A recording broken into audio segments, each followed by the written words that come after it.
오늘 함께 나눌 말씀 예레미야서 10장 1절에서 25절 말씀입니다. 예레미야서 10장 1절에서 25절입니다.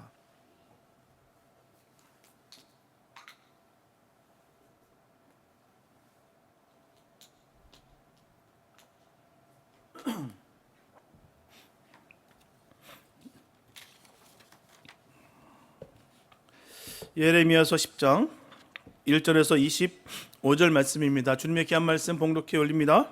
이스라엘 집이여, 여호와께서 너에게 이르시되 말씀을 들을지어다. 여호와께서 이같이 말씀하시되 열방의 길을 배우지 말라. 열방이는 하늘의 징조를 두려워하거니와 너희는 그것을 두려워 말라. 열방의 규례는 헛된 것이라. 그 위하는 것은 삼림에서 벤 나무요 공장의 손이 도끼로 만든 것이라. 그들이 은과 금으로 그것에 꾸미고 못과 장들이로 그것을 든든히 하여 요동치 않게 하나니 그것이 갈린 기둥 같아서 말도 못하며 걸어다니지도 못하므로 사람에게 매임을 입느니라. 그것이 화를 주거나 복을 주지 못하나니 너희는 두려워 말라 하셨느니라. 여호와여, 주와 같은 자 없나이다. 주는 크시니 주의 이름이 그 권능으로 인하여 크시니이다. 열방의 왕이시여, 주를 경외치 아니할 자가 누구리까? 이는 주께 당연한 일이라. 열방의 지혜로운 자들과 왕족 중에 주와 같은 자 없음이니이다. 그들은 다 무지하고 어리석은 것이니 우상의 도는 나무뿐이라. 다시스에서 가져온 은박과 우바스에서 가져온 금으로 꾸며대 공장과 장색의 손으로 만들었고 청색 자색감으로 그 옷을 삼았나니 이는 공교한 사람이 만든 것이오니와. 오직 여호와는 참 하나님이시오, 사시는 하나님이시오, 영원한 왕이시라. 그 진노하심에 땅이 진동하며 그 분노하심을 열방이 능히 당치 못하느니라. 너희는 이같이 그들에게 이르기를 천지를 짓지 아니한 진들은 땅 위에서 이 하늘 아래서 망하리라 하라. 여호와께서 그 권능으로 땅을 지으셨고 그 지혜로 세계를 세우셨고 그 명철로 하늘들을 퍼셨으며 그가 목소리를 발하신즉 하늘에 많은 물이 생기나니 그는 땅 끝에서 구름이 오르게 하시며 비를 위하여 번개하게 하시며 그 곳간에서 바람을 내시거늘 사람마다 우준하고 무식하도다. 금 장색마다 자기의 조각한 신상으로 인하여 수치를 당하나니 이는 그 부어 만든 우상은 거짓 것이요 그 속에 생기가 없습니다. 그것들은 헛것이요 망령되이 만든 것인즉 징벌하실 때 멸망할 것이나 야곱의 분깃은 이같이 아니하시니 그는 만물의 조성자요 이스라엘은 그 산업의 지파라. 그 이름은 만군의 여호와시니라. 에워싸신 쌓인 가운데 앉은 자여, 내 꾸러미를 이 땅에서 수습하라. 여호와께서 이같이 말씀하시되 보라, 내가 이 땅에 거하는 자를 이번에는 내어 던질 것이라. 그들을 괴롭게 하여 깨닫게 하리라 하셨느니라. 슬프다 내 상처여, 내가 중상을 당하였도다. 그러나 내가 말하노라. 이는 참으로 나의 고난이라. 내가 참아야 하리로다. 내 장막이 회폐되고 나의 모든 줄이 끊어졌으며 내 자녀가 나를 떠나가고 있지 아니하니 내 장막을 세울 자와 내 장을 칠 자가 다시 없도다. 목자들은 우준하여 여호와를 찾지 아니하므로 형통치 못하며 그 모든 양떼는 흩어졌도다. 들을지어다 북방에서부터 크게 떠도는 풍성이 오니 유다 성읍들로 황폐케 하여 희랑의 거처가 되게 하리로다. 여호와여, 내가 알거니와 인생의 길이 자기에게 있지 아니하니 걸음을 지도함이 걷는 자에게 있지 아니하니이다. 여호와여, 나를 징계하옵시되 너그러이 하시고 진노로 하지 마옵소서. 주께서 나로 없어지게 하실까 두려워하나이다. 주를 알지 못하는 열방과 주의 이름으로 기도하지 아니하는 족속들에게 주의 분노를 부으소서. 그들은 야곱을 씹어 삼켜 멸하고 그 거처를 황폐케 하였나이다. 아멘. 사람은 세상에 태어날 때 자유인으로 태어납니다. 성인이 되면 사람은 무엇이든지 할 수 있고 또 어디든지 갈 수가 있어요. 또 사람은 태어나서부터 특권을 가지고 태어납니다. 장자는 장자의 특권으로, 차자는 차자의 특권을 가지고 태어납니다. 그러면 사람은 다 자유를 누리면서 살아갈까요? 다 타고난 특권을 다 누리면서 그렇게 살아갈 수 있을까요? 대답은 아니라는 거예요. 그렇다면 왜 인생은 타고난 자유를 누리지 못할까요? 왜 인생은 타고난 특권을 다 누리지 못할까요? 대답은 알 수 없다라는 말밖에 다른 말이 없습니다. 우리가 알 수 없는 문제가 있을 때 지혜자에게 묻게 돼요. 지혜자는 지혜로 우리가 묻는 질문에 대답을 주게 됩니다. 지혜로 말미암아 그렇다는 것이죠. 문제는 지혜자가 지혜로 우리가 묻는 질문에 대답을 주지 못할 때도 있다는 거예요. 그때는 우리는 경험자에게 묻게 됩니다. 경험자는 지금까지 지냈던 수많은 경험들, 그 모든 겪어왔던 것을 통해서 질문에 답을 주려 합니다. 그러나 그 지혜자가 주지 못하는 질문에 해답을 주지 못하는 수도 있다는 거예요. 그렇다면 인생의 길은 무엇일까요? 인생의 길이라는 것은 사람이 한평생 살아가는 길입니다. 이게 인생입니다. 사람이 사는 길은 사람이 주인입니다. 사람이 결정하고 사람의 힘으로 가는 길이 인생의 길이 됩니다. 그렇다면 사람은 인생길의 자유를 누리는가요? 아니면 타고난 그 특권을 다 누리고 살아갈까요? 다시 말씀드리면 마음대로 하고 싶은 일을 하고 마음대로 가고 싶은 곳을 갈 수가 있을까요? 결코 그렇지 못합니다.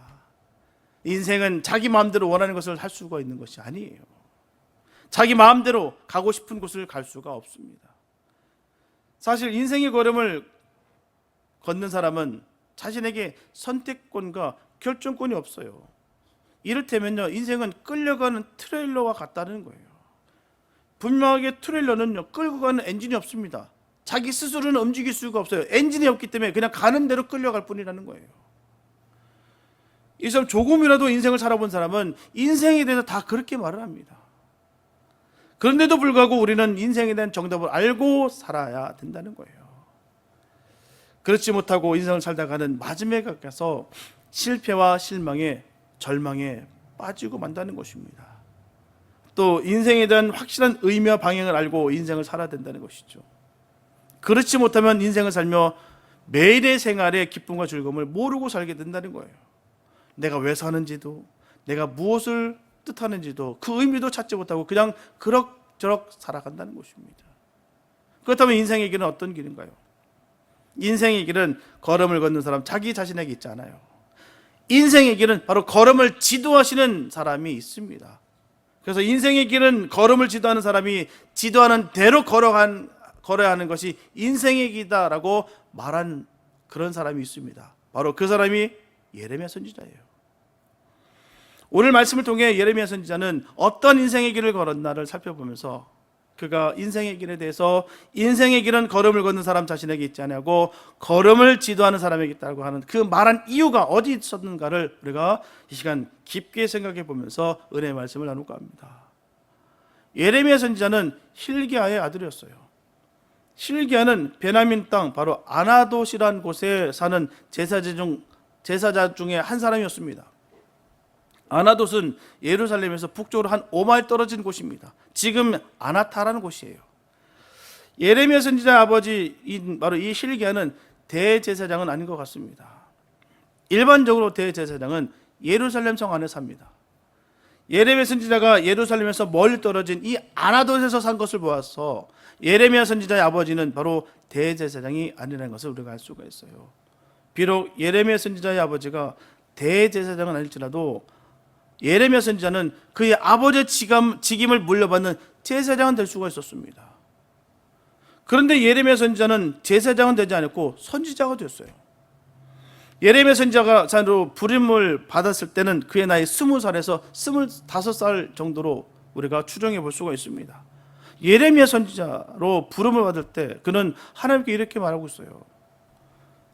나는 아이라 말을 할 줄 알지 못하나이다. 그때 주님은 말씀하십니다. 너는 아이라 하지 말라. 내가 너를 누구에게로 보내든지 너는 가서 내가 네게 무엇을 명하든지 내가 명하는 그것을 말하라. 이렇게 해서 예레미야는 선지자 길을 가게 됐다는 것입니다. 예레미야 선지자가 예루살렘에서 처음으로 말씀을 전파하기 위해 시작한 것은 요시야 왕 그 제13년이었습니다. 요시야 왕은 하나님이 선택한 왕이었어요. 참 근래 보기 드문 귀한 왕이었습니다. 즉위한 지 5년에 성전 수리를 명령했어요.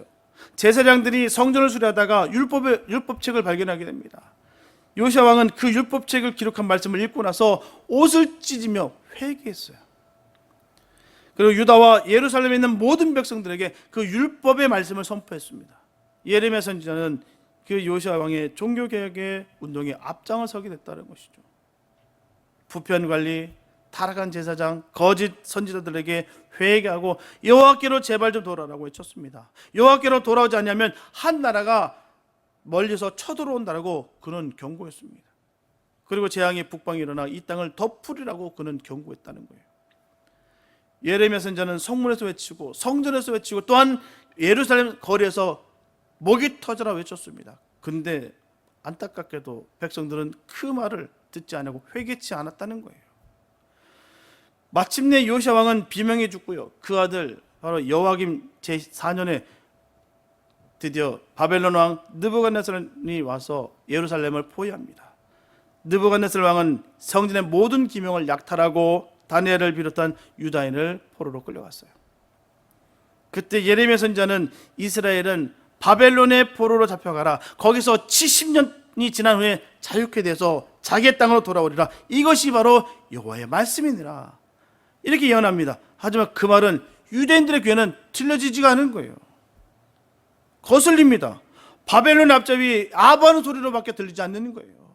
아무리 그가 그 주님께 주신 말씀을 목이 터져라 전했는데도 불구하고 아무도 그 말을 듣는 자가 없다는 것입니다. 왜요?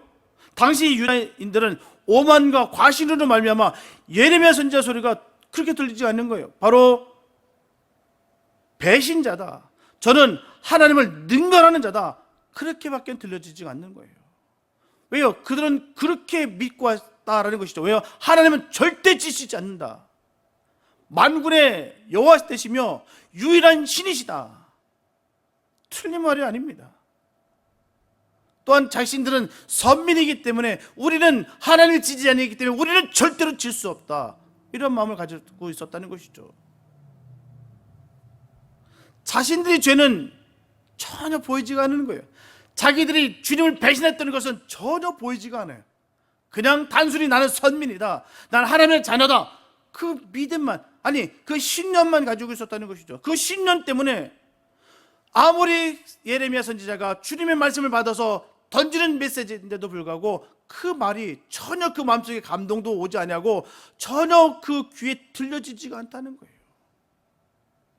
자기 자신들만 꽉 들려있는 것입니다. 우리는 선민이다, 우리는 하나님의 자녀다, 우리는 그렇기 때문에 구원받는다, 저 이방 족속들은 지옥 불에 불쏘시기 존재일 뿐이다, 그 존재들이 어찌 우리 하나님의 자녀를 벌할 수 있으랴, 우리는 지지 않는다, 그 마음속에 꽉 박혀 있었다는 것입니다.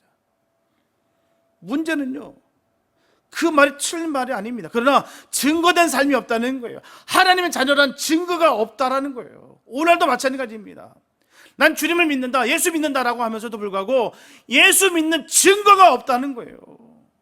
그럼에도 불구하고 자기 자신은 구원받았다라고 전합니다. 어찌 그런 말을 할 수가 있을까? 이 이스라엘 백성들과 무엇이 다를까라는 생각을 해보게 됩니다. 우리는 선민이기 때문에, 특별히 선택받은 민족이기 때문에 우리는 절대로 지지 않는다, 우리는 구원받는다, 저 이방 족속도 저 열방 사람들만 지옥에 떨어질 것이다, 나는 천국은 따는 방상이다, 어찌 저들이, 저 미개인들이, 저 야만인들이 우리를 어찌 벌할 수 있을까? 그 자신과 지금 오늘날의 모습 속에서 예수와 전혀 상관없는 삶을 살면서 성령의 임재도 없고 성령의 충만함도 없으면서 내가 구원받았다라고 그렇게 전하는 사람들이 얼마나 많은지 모릅니다. 증거된 삶이 없어요. 세상 사람들보다도 더 악한 모습이 드러나면서도 불구하고 예수 믿는다고 얘기한다는 것이죠. 정말 예수를 믿게 된다면 변하는 것이 맞습니다. 주님의 영이 임하게 되면 변하게 돼 있다는 거예요. 내 스스로가 노력해서가 아니라 내가 변화가 됩니다. 주님을 닮기 원하고 주님의 그 임재로 말미암아 주님 말씀을 지키기로 확신하고 또한 그 각오하고 또 결단하면서 그 말씀을 지켜나가는 것에 행복을 느끼는 삶의 모습이 예수 믿는 자들의 모습인 것이죠. 강요에 의해서 억지로가 아닙니다. 그 말씀이 내게 임함으로 말미암아 내가 성령의 역사하심으로 말미암아 우리가 변화가 되는 거예요. 그 증거된 삶이 분명히 나타나는 것입니다. 그래서 그들이 망하게 되는 거예요. 오늘날도 마찬가지입니다. 이런 증거된 삶이 없는데도 불구하고 스스로 자각하여 나는 구원받았다라고 스스로 평가하면서 스스로 망하는 자들이 얼마나 많은지 모르겠습니다. 여호와김 왕은 제사장들과 선지자들과 백성의 장로들을 모으고 예레미야 선지자를 불러 세웠어요. 너는 어찌하여 왕과 나라의 저주를 선언하느냐? 기분 나쁘다는 것이죠. 어떻게 그따위 말을 할 수 있느냐는 것이죠. 하나님 어찌 그렇게 능멸할 수 있느냐? 어찌 우리 선민인 우리를 그렇게 몰아붙일 수 있겠느냐라는 거예요. 예레미야 선지자 대답은 이것은 내 말이 아닙니다. 여호와께서 내 입에 넣어주신 여호와의 말씀이십니다. 하지만 그들은 누가 내 입에 나온 말을 여호와께서 명하신 여호와의 말이라고 인정하겠느냐? 너는 죽어 마땅하다. 그렇게 반박했다는 거예요. 그때 당시 예레미야 선지자와 똑같은 예언한 선지자가 또 한 명 있습니다. 바로 우리아예요. 우리아도 이스라엘이 바벨론의 포로로 잡혀가라는 예언을 받았어요. 그리고 애국으로 도망했으나 여호와김 왕에게 붙들려서 칼로 죽임을 당하고 맙니다. 다행히 예레미야 선지자는 사반의 아들 이 아하김으로 인해서 생명의 보호를 받아요. 이런 일이 있은 지 2년이 지난 후에 느부갓네살 왕이 두 번째로 예루살렘에 쳐들어옵니다. 느부갓네살 왕은 이스라엘의 왕과 귀인들을 2차로 다 잡아갔어요. 그리고 느부갓네살 왕은 여호와김의 삼촌 시드기야를 왕으로 세웁니다. 그때 예레미야 선지자는 왕과 백성들에서 외쳤어요. 예루살렘은 망한다. 예루살렘은 칼과 기근으로 망한다. 살 길이 하나가 있다. 바로 바벨론으로 포로로 잡혀가면 산다. 너희는 거기서 집을 짓고 자녀를 낳고 농사를 지으며 그 나라의 평안을 위해서 기도하라. 참 거슬리는 말입니다. 도저히 인정할 수 없는 말이에요. 그때 거짓 선지자 하나냐는 거짓 예언합니다. 아니다. 바벨론이 망한다. 포로로 잡혀간 유다는 2년 안에 반드시 돌아온다. 너희는 예레미야 거짓 예언을 절대로 믿지 말라. 얼마나 듣기 좋습니까? 자기들이 원하는 그 말이 그대로 하는 거예요. 자기들 지금까지 생각했던 그 말을 그대로 하고 있다는 것입니다. 지금까지 불편했던 말들을 시원하게 전하고 있다는 것이죠. 언제나 달콤한 말은 잘 통하게 돼 있어요.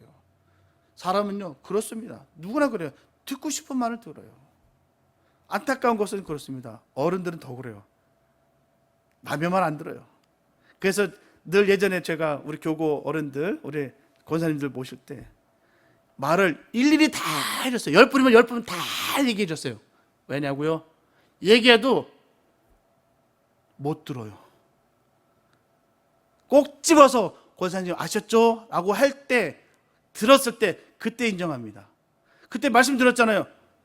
언제 얘기했어요? 그렇게 분명히 얘기합니다. 안 들어요. 왜냐고요? 듣고 싶은 말만 들어요. 또 하고 싶은 말만 하신다는 거예요. 그러다 보니까 대화가 통하지 않아요. 그러다 보니까 맨날 싸웁니다. 어른들 보시면 맨날 싸워요. 그게 제가 결론 내렸던 부분이 그거예요. 일일이 다 얘기를 다 해드려야 되겠구나. 그 순간, 그부터는 조금 그런 것들이 자제됐어요. 얘기 안 했대요. 목사가 얘기 안 해서 자기는 몰랐대요. 그런 일이 얼마나 많은지 모릅니다. 듣고 싶은 것만 들으세요. 그러다 보니까 대화가 한참 얘기하는데 들어보면은 서로 딴 얘기하고 있어요. 그러면서도 막 서로 심각한 얘기 막 하고 있어요. 그런데도 불구하고 말이 다 통해요. 이상하게 놀랍게도 신기하게도 놀랍습니다. 이게 하나님 역사인가 봐요. 아무 말도 안 맞아요. 서로 막 얘기해요. 근데도 그 얘기가 그 시간을 아름답게 잘 보냅니다. 신기하게도 놀라워요. 듣고 싶은 말만 듣기 때문이에요. 하고 싶은 말만 하고 있다는 것이죠. 우리가 어둠의 권세인데 속는 이유가 거기 있는 거예요. 이단에 빠지는 이유가 거기 있습니다. 왜요? 듣고 싶은 말을 듣게 해주거든요. 달콤한 말을 우리에게 해주거든요. 속 시원하게 뭔가를 얘기해 준다는 것이죠. 성경적인 그 배경 지식과 성경 그 뜻과 아무 의미가 없는데도 불구하고 내가 듣기에는 편안하거든요. 내가 듣기에는 그게 맞는 것 같거든요. 그래서 넘어가는 거예요. 이단에 빠지는 사람들 보십시오. 못 배워서 아닙니다. 무지해서 당하는 거 아니에요. 너무나 놀랄 정도로 사회적으로 번듯하고 지적이고 영향력 가진 사람들이 많아요. 그런데도 불구하고 현혹되는 것은 무언가 강력한 매력이 있어서라는 것이죠. 달콤하거든요. 눈과 귀와 입이 가려지고 온 몸과 마음이 마비가 되는 거예요. 본인이 죽어가는 줄도 모르고 당하게 되는 것입니다. 그 말을 믿고 싶은 거예요. 지금 수많은 사람들이 끌려가고 죽임을 당하는 이 와중에 다시 돌아올 것이다. 2년 안에 반드시 하나님께서 우리를 다시 돌려 보내주실 것이다. 이 말이 얼마나 듣기 좋은지 몰라요. 하나님 뜻과는 전혀 상관없습니다. 하나님은 결정하셨어요. 70년 동안 그 이스라엘 백성들을 그 땅에 심어두시기로 주님은 작정하셨다는 거예요. 그런데도 불구하고 사람들은 그 의미와 뜻은, 그 본질은 전혀 귀담아 듣지 않고 자기들이 원하는 대로 듣기 원하는 거예요. 그러니 2년 안에 돌아온다. 이 말이 얼마나 파워풀하고 얼마나 듣기 좋습니까? 그러니 예레미야 선지자는 궁지에 몰렸죠. 온 백성들의 증오의 대상이 됐습니다. 예레미야 선지자는 매를 맞고 감옥에 갇히게 됐어요. 왕은 비밀이 다시 예레미야 선지자를 불렀습니다. 진실로 여호와의 말씀이 어떠하냐고 다시 물어봤어요. 예레미야 선지자 대답은 여전했습니다. 바뀌지 않았어요. 이번에 예레미야 선지자는 물 없는 웅덩이에 던져버립니다. 죽음 직전에 왕궁 환관 구스 사람의 그 에벳멜렉에 의해서 구조가 됐어요. 예레미야 선지자는 그 후 예루살렘이 망하기까지 감옥에 갇혀 있게 됐습니다. 진실을 말한 그 하나만, 그 이유 때문에 그는 감옥에 갇혔다는 것이죠. 시드기야 왕 9년 10월에 느부갓네살 왕이 다시 쳐들어와서 예루살렘을 3년 동안 포위한 끝에 예루살렘은 완전히 함락되고 말았어요. 이제 그 나라가 망해버립니다. 느부갓네살 왕은 시드기야의 아들들과 귀인들을 시드기야가 보는 앞에서 다 죽여버리고요, 또 시드기야의 눈을 빼버리고 사슬로 결박해서 바벨론을 끌고 갑니다. 이처럼 예레미야 선지자는 사명을 다했어요. 그러면 그 후에 그는 자유인이 되었을까요? 느부갓네살 왕은 시위대 뜰에 갇혀있는 예레미야 선지자를 풀어놓습니다. 느부갓네살 왕은 예레미야 선지자를 자기에게 유리하게 한 예언자로 봤어요. 자기의 아군으로 봤다는 것이죠. 이로운 사람으로 봤다는 거예요. 유다인들을 하여금 바벨론의 포로로 잡혀가라고 예언했으니까 바벨론의 공신으로 생각했어요. 시위대장 느부사라단이 예레미야 선지자에게 특사를 명합니다. 네가 바벨론으로 가겠다면 말해라. 소원대로 그렇게 해줄게. 그렇지 않고 유다 성읍에 남아있어서 이 사람들과 함께 지내기 원한다면 온 땅이 네 앞에 있으니 소원대로 다 말해라. 다 들어주겠다는 거예요. 얼마나 이쁜 짓을 했고 얼마나 자기들이 원하는 말을 다 스피커를 해줬기 때문에 너무 좋아서 소원대로 해주겠다는 거예요. 그러나 예레미야 선지자는 후자를 톡합니다. 그래서 유다 성읍에 남아서 백성들과 살기를 원했어요.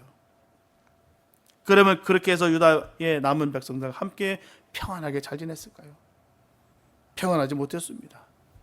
느부갓네살 왕이 세운 유다 총독 그다랴가 암살을 당하게 됐어요. 이유는 패전한 유다 장군들이 세력 다툼이 있었다는 것입니다. 그다랴를 죽인 무리들은 느부갓네살 왕을 두려워하여 애굽으로 피할 계획을 세웁니다. 그들은 예레미야 선지자를 찾아와서 너는 우리의 갈 길을 말하라고 전하여 우리가 어떻게 했으면 살 길이 열리겠느냐. 열흘 후에 예레미야 선지자는 여호와의 말씀을 이렇게 전합니다. 너희는 바벨론 왕을 두려워하지 말고 바벨론으로 가라. 그러면 그가 너희를 고향으로 돌려보내리라. 애굽으로 내려가지 말라. 애굽으로 내려가면 칼과 기근과 연병으로 너희는 죽게 될 것이다.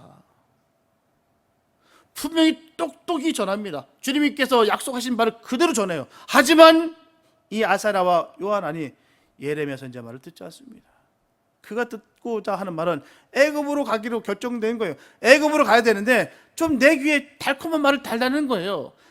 거기 가게 되면 길이 열린다, 살 길이 열린다, 그 말을 듣고 싶은 거예요. 요즘 그런 말 하지 않습니까? 답정론. 답을 딱 정해놓고선 하는 거예요. 답을 딱 정해놓고서 대화를 하면요, 대화가 안 됩니다. 그 말 듣기 전까지는 그 말은 통과되지가 않아요. 그들이 말한 소리는 애굽입니다. 애굽 가면 너는 길이 열린다, 이 얘기를 듣고 싶은데 그 말이 아니라는 것이죠. 바벨론으로 가라. 자기들의 상식과 이성으로는 도저히 이해가 되지 않는 말이죠. 거기 적진을 가면 반드시 죽임을 당할 거라 여겼기 때문에 자기 자신들의 도저히 생각으로는 이게 믿겨지지가 않는 거예요. 그래서 아사라와 요하나는 3번이나 밟히고 찢기다 남은 이 유다의 남녀와 유아와 왕의 딸들과 예레미야 선지자를 함께 내리고 애굽으로 내려가요.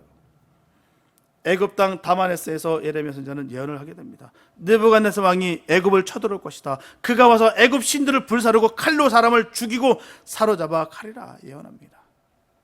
예레미야 선지자는 애굽 왕 바로 느고에 대해서도 예언을 하게 돼요. 블레셋과 모압과 암몬에 대해서도 예언했습니다. 예레미야 선지자가 언제 어디서 죽었는지는 우리가 알 수 없어요. 고대 교보들은 그가 다마네스에서 돌에 맞아 죽었다고 하나 이것도 확실치는 않습니다. 그냥 전설이에요. 그가 애굽 왕 호브라에 관해 예언한 것을 봐서 BC 570년까지 살았다는 것은 확실합니다. 예레미야 선지자는 20세 전후에 하나님의 선지자로 부름을 받아서 70세가 넘도록 50여 년 동안 선지자로 활약했어요. 지금까지 우리는 예레미야 선지자가 걸어온 인생길을 더듬어 봤습니다. 50년 동안 그의 삶이 어땠을까를 한번 보게 됩니다. 50년 동안. 그는 스스로 자기가 원하는 길을 걸었다고 할 수가 있을까요? 아니면 걸음을 지도하시는 이가 그의 인생을 걸음을 지도했다고 할 수가 있을까요? 사실 제사장의 아들은 제사장이 될 수 있어요. 맘만 먹으면 될 수 있습니다. 만약에 예레미야 선지자가 제사장이 됐다면 어땠을까요? 그와 같은 수모와 고난은 당하지 않았을 것입니다. 50년 동안 그렇게 비참하게 그 동족들에게 그 수모를 당하고 돌에 맞고 그 모욕을 당하고 그 고난과 순환을 당할 이유가 없었다라는 것이죠. 제사장으로 살았다는 말이에요. 적당히 타협도 하고 분위기 맞추면 욕먹을 일은 없을 거예요. 눈 한번 질끈 감고 양심 한번 속이면 됩니다. 그러면 돼요. 그러면 그럭저럭 잘 살 수 있습니다. 모진 소리 듣지 않을 이유, 들을 이유가 없다는 것이죠. 그러면 자신이 원하는 것을 얻을 수도 있었을 거예요. 하지만 예레미야 선지자는 선지자가 됐어요. 선지자가 되었기 때문에 자기가 하고 싶은 말을 할 수가 없었습니다. 하나님이 그의 입에 넣어주는 말만 했어요. 문제는 그 말은 이스라엘 백성들이 듣기 싫어하는 말들이었다는 거예요. 그 말은 민족의 장래를 어둡게 하는 말이었다는 거예요. 망한다.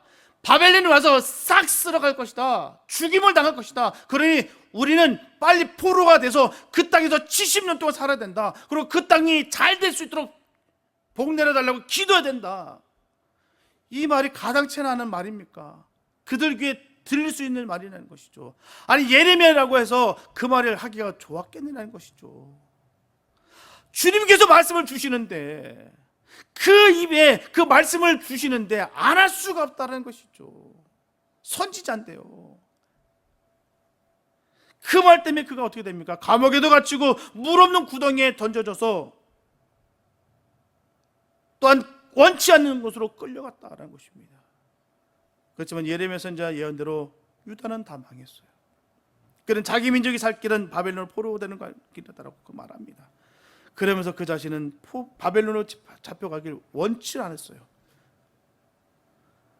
분명히 예레미야 선지자가 바벨론으로 갔더라면 어땠을까요? 느부갓네살 왕으로부터 후대를 받았을 거예요. 거기서 잘 살았을 것입니다. 아니 하나님의 말씀이 이루어질 것을 뻔히 아니까 70년 동안 그 이루어지는 그 가운데 아마 이렇게 저렇게 요런껏 잘 살 수 있었을 거예요. 사람들에게 칭송을 받으면서 또 왕에게 또 신임을 받으면서 잘 살 수가 있었을 것입니다. 그러나 그는 하지 않았습니다. 예루살렘에 남아있는 사람들과 고난받기를 원했습니다. 그러다가 강제로 애굽으로 끌려가게 된 거예요. 예레미야 선지자는 애굽으로 내려가면 죽는다고 외쳤어요. 그렇게 외친 애굽으로 자신이 끌려가 거기서 인생을 마쳤습니다. 예레미야 선지자가 한평생 걸어온 걸음은 실수와 실패의 걸음같이 보여요. 맨날 매나 맞고 사람들한테 시기 질투 미움을 받고 가치움을 받고 그 우물에 빠져서 생사가 위태했고 또 원치 않는 그 땅에 끌려가서 질질 끌려가서 핍박을 당하고 그는 원하지 않는 길을 갔어요. 그는 원하지 않는 말을 했습니다. 그가 한 말은 성취됐어요. 그는 성공을 거두지 못했습니다. 그래도 그는 자기가 하나님께로 받은 사명을 완수하고 세상을 떴다는 것이죠. 예레미야 선지자의 걸어간 인생 걸음을 돌아보면서 그가 본문 23절의 한 말을 되새겨 보시기 바랍니다. 여호와여, 내가 알거니와 인생의 길이 자기에게 있지 아니하니 걸음을 지도하며 걷는 자에게 있지 아니하니이다. 이 얘기가 되시나요? 동감하십니까? 저 여러분들은 자기가 지금까지 살아온 길을 말할 때 예레미야 같은 말을 할 수 있으신가요? 예레미야 선지자는 자기 뜻대로 자기 길을 걸은 사람이 결코 아니에요. 처음부터 그의 그 걸음은 지도하신 이가 있었습니다. 예레미야 선지자는 그에게 자기의 인생길을 다 그에게 맡기셨다는 거예요. 그가 가라는 곳에 갔고 그가 하라는 말을 했습니다. 그랬더니 그의 인생은 무질서, 무궤도, 무작정의 길을 걸은 것 같이 보입니다. 예레미야 선지자의 걸음은 하나님이 지도하셨어요. 하나님은 자기 뜻대로, 자기 좋은 대로, 자기 원하는 대로 예레미야 선지자의 길을 인도하셨다는 거예요. 그는 철저하게 자기의 기준이 아니라 하나님의 뜻에 맞춰서 살아왔던 인생입니다. 예레미야 선지자는 트레일러 같이 끌려가는 인생을 살았어요. 그러나 그의 인생은 실패로 끝나지 않았습니다. 그의 인생은 실패같이 보이나 실패 아닌 성공으로 끝났어요. 하나님은 예레미야 선지자의 입을 통해서 하시고자 하시는 말을 다 하셨습니다. 또 하나님은 예레미야 선지자를 통해서 하시고자 하시는 일을 다 이루셨어요. 그런 은혜가 우리에게도 있길 바랍니다. 우리를 통해서 하나님의 일들이 다 이루어졌으면 좋겠어요. 힘들고 어렵다 할지라도 하나님이 원하시는 말하면 꼭 그 일을 이루시길 예수 이름으로 축복합니다. 그 말씀이 아무리 맵고 쓰다 할지라도 그 말씀을 먹고 전하시기 바랍니다. 그게 복된 삶인 거예요. 적당히 살아가는 것이 아니라 하나님의 말씀 안에 우리가 거하고 그 말씀으로 전하며 살아가는 거예요.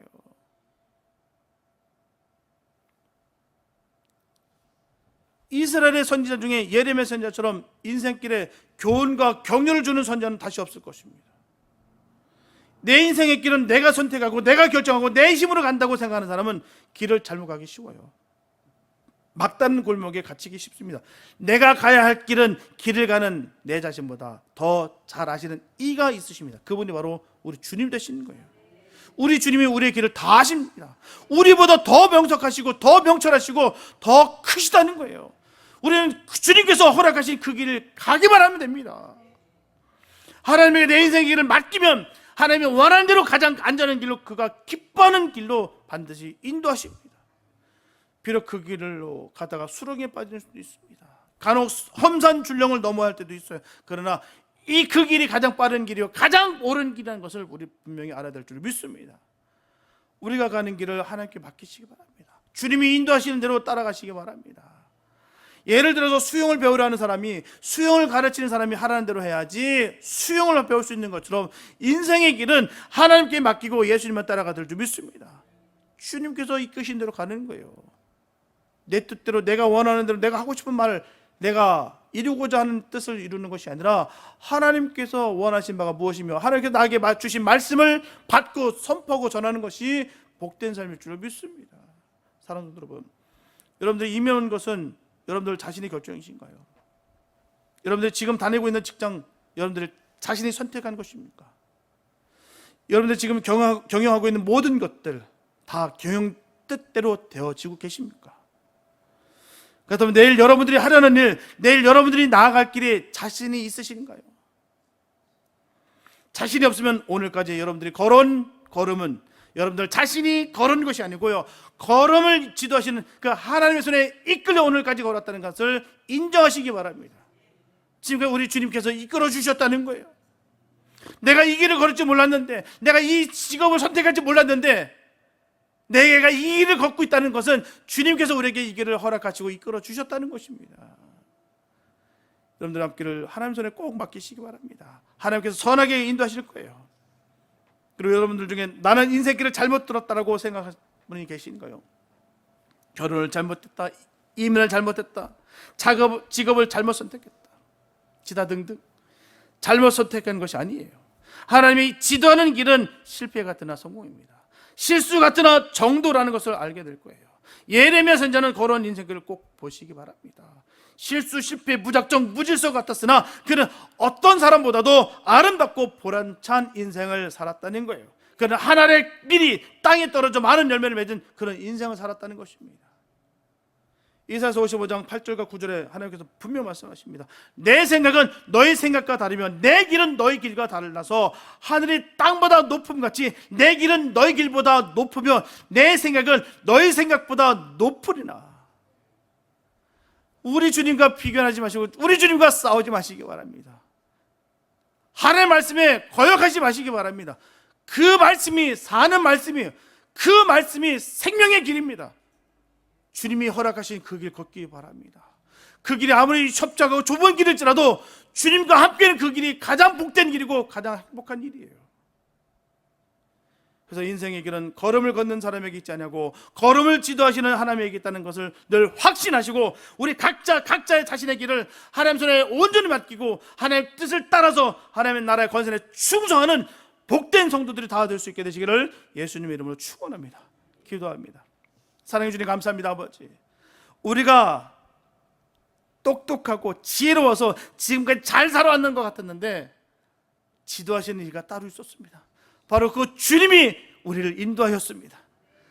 얼마나 감사한지요. 하나님, 그 무한하신 그 주님의 사랑을 기억하며 감사하며 주님과 함께 그 길 걷는 복된 우리가 되게 하여 주시옵소서.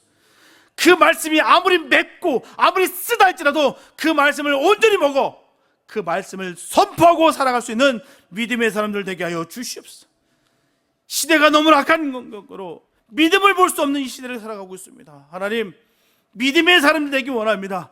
정말 세상을 향해서 주님이 가장 절대 가치며 주님이 우리의 유일한 신이시며 주님께서 우리를 온전히 이끄신다, 이 사실을 꼭 전할 수 있는 믿음의 사람들 되게 하여 주시옵소서. 하나님의 능력 부어주셔서 하나님의 뜻을 이룰 수 있는 믿음의 사람들 되기 원합니다. 우리를 통해서 하나님 마음껏 사용하여 주셔서 주의 뜻을 이루어 주시옵소서. 주의 능력의 사람들 다 되기를 간절히 소원하며 우리를 구원하신 예수님의 이름으로 기도했습니다.